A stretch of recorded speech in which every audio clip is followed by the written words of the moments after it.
Okay, so right now I'm making a quick video on how to use clipping mask just because the many videos that I've seen thus far have been super confusing and I've ended up having to kind of figure out a lot of the things on my own. So this is a layer in which I only have these kind of like stylized clouds on. You can see where I have other layers here.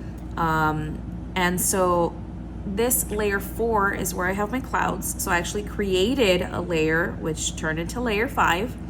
And once it was created, I made sure to select clipping mask. Once I did, this little arrow kind of pointing down appeared, which means that it corresponds to the layer just below it. So now I'm ready to work with clipping mask. So you can notice here that I've already kind of added some texture to some of these clouds.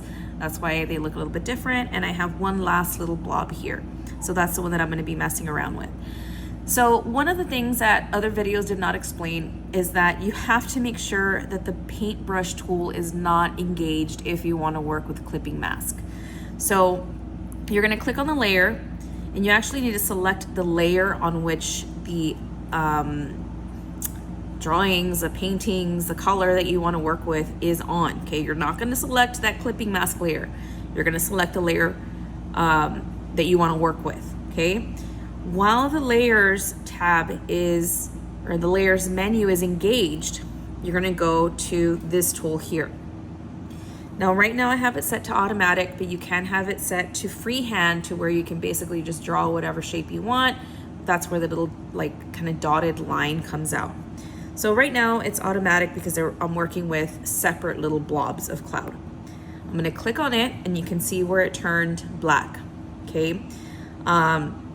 You can see where some little edges are a little bit rough just because it's not completely perfectly closed. It's a little bit feathered on the edges.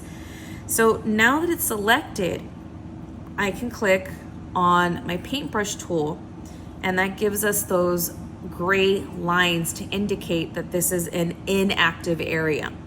So the only thing that does not have those little gray lines is my little cloud blob right here. So this is where I can go in, choose a color. Notice that the gray lines are still engaged and I can do my thing with that individual blob. So when I'm satisfied, I'm gonna disengage and now we're good. That's how you use clipping mask.